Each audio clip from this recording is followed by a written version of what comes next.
Hey, what's up guys? GoDizzy here, back at you with another video. And today's video I'm going to talk about Hell in a Cell. We got Hell in a Cell coming on in a few short hours, so I figured I'd go ahead and give you some thoughts and give you some predictions while I'm at it. And there's only 5 matches on this card, which tells me that the WWE is going to sign another match, like they always do on these pay-per-views. But it's probably going to be, I would say, a tag team title match. That would make the most sense to me. Drew McIntyre, Cody Rhodes are not on this pay-per-view yet, but I do see them being added later on in the show. Probably Drew McIntyre and Cody Rhodes against the HART Dynasty, maybe the Usos. I don't know, but more than likely they will add a tag team title match, which I hope they do, because 5 matches is not going to be enough to fill 3 hours worth of wrestling. But let's get right into it. We're going to talk about each match, give you my thoughts. I'm going to tell you who I think is going to win, and in the comments below, you guys do the exact same thing. Who do you think is going to win? Who's going to lose? Who's going to come out on top, So let's get right to it. We got the Unified Divas match. We have NATAYLA, the challenger, going up against McCOOL, the champion. Now, McCOOL just won this title 2 weeks ago at the last pay-per-view, Night of Champions. I don't see the WWE dropping the title off of her that soon. It just wouldn't make sense. I mean, it is a Divas match, it's a Divas title. Not that it has any kind of honor or prestige to it. But, they got to start somewhere. And these short title reigns, they just don't work to build a championship. So, McCOOL will definitely win this match in my opinion. Plus, McCOOL has a great mic skills. She is a heel, of course. We all kind of dislike her to a point. She gets on her nerves, but that's what she's supposed to do. She's supposed to get on the nerves. And NATAYLA, now she's a great wrestler, don't get me wrong, but she just doesn't have it where it counts on the mic. And McCOOL, she's great on the mic, but yet she's not that great in the ring.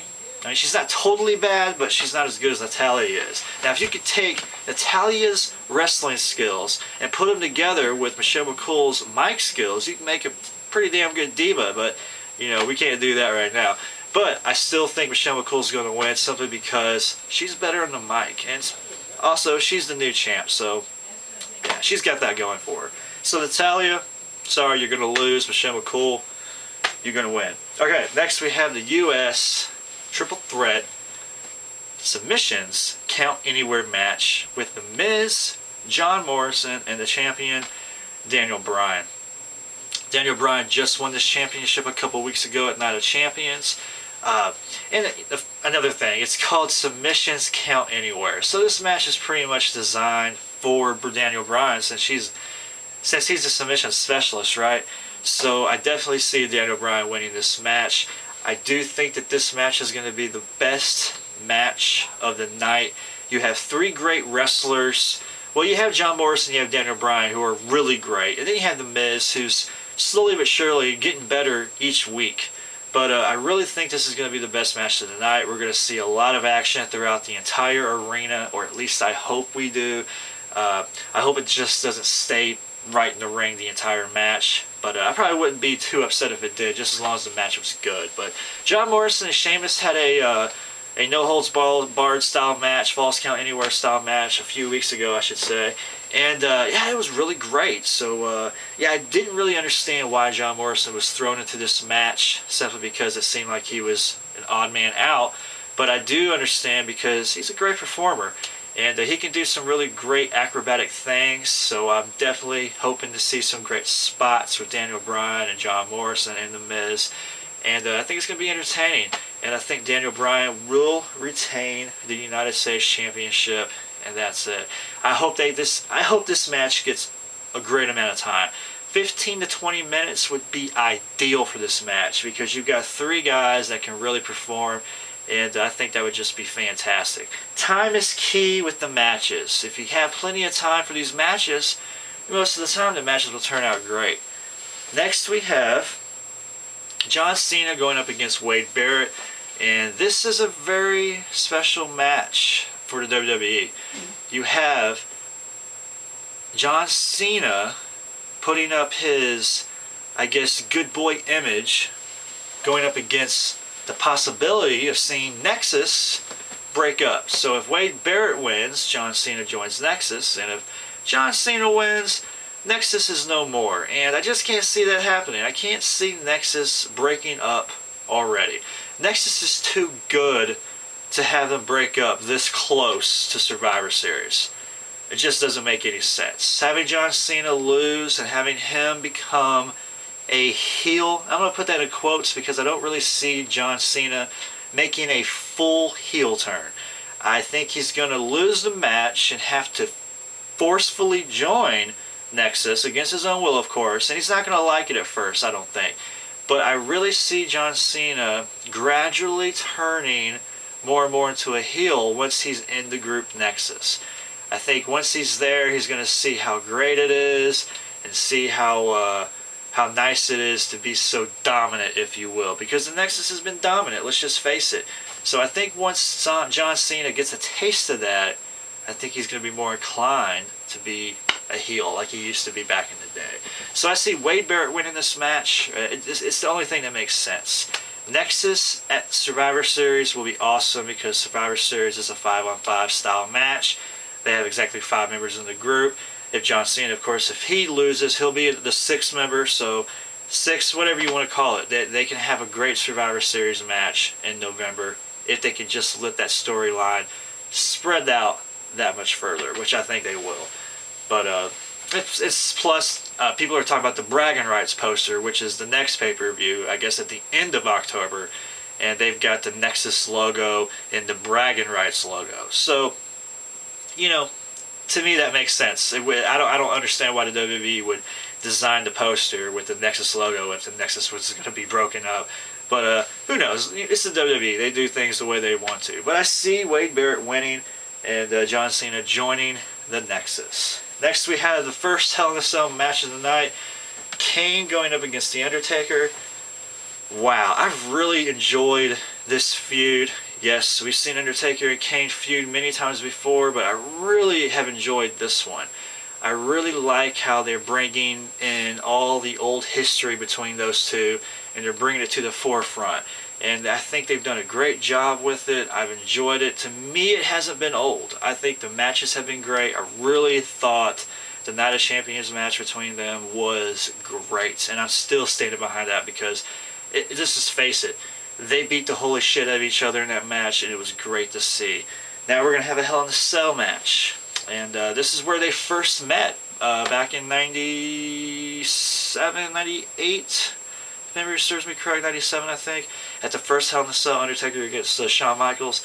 Kane comes down, rips the door off, goes in and beats the shit out of the Undertaker then.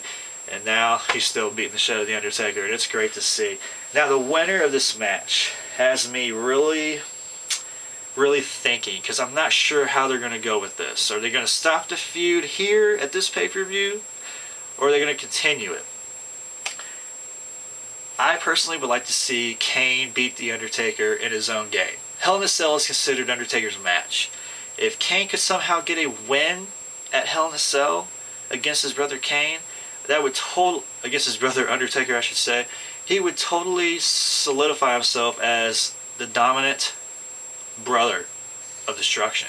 I mean, I would like to see Kane win. I don't know if that's how it's going to go, though.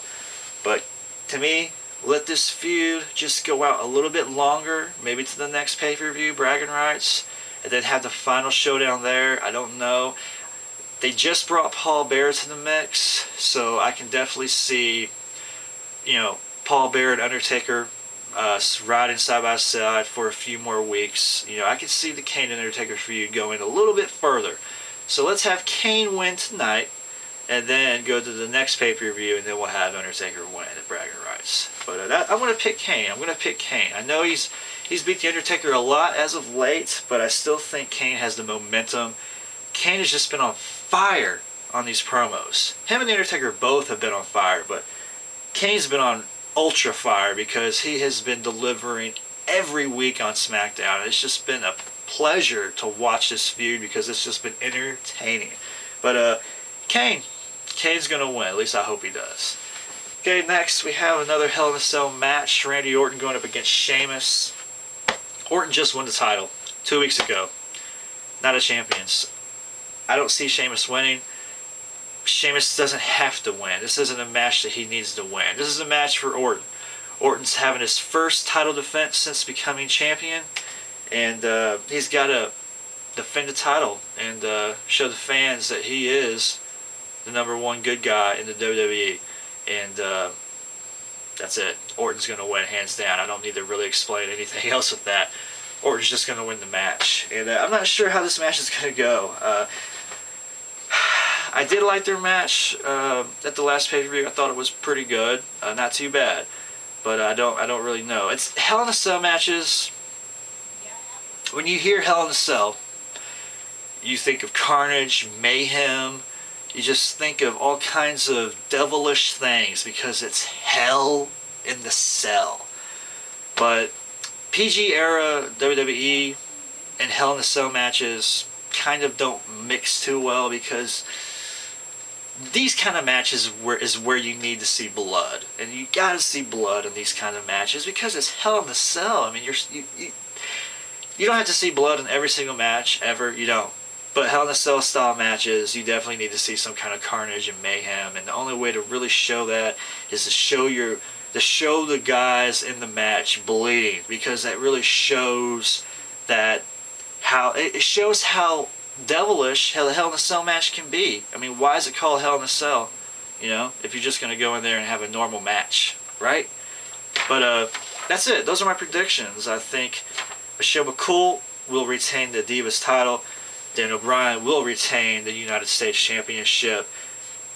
Barrett will defeat John Cena, and John Cena will join Nexus. We have Kane retaining the title against the Undertaker, and Randy Orton retaining against Sheamus.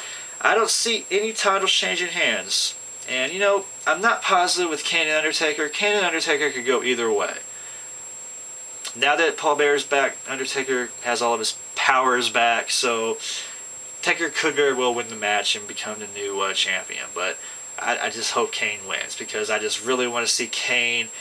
You know, Kane's a great wrestler. He's been in the business for a long time. His first title run back in the day was terrible. It was, what, 1 day? Yeah, let him have the title just a little bit longer, because he's really doing well with it. Let him have that ball. Let him roll with it. And hopefully Kane can win. But those are my predictions. Like I said before, let me know what you guys think. Who's going to win? Who's going to lose? And what match are you looking forward to the most? I want to see that triple threat submissions count anywhere match. I think that's going to be great. And I really hope that Cena loses. God, I want to see that happen so bad. But possible other matches to be signed. You know, tag team match, of course. Maybe seeing RHODES and McCINTYRE going against the HART Dynasty. Maybe the Usos. I don't know. 5 matches to a pay-per-view doesn't seem like much. However, if they give these matches enough time, you know, 20 minutes each, I wouldn't complain one bit. But that's it for now. This is Gold Izzy. Let me know what you think. Peace out.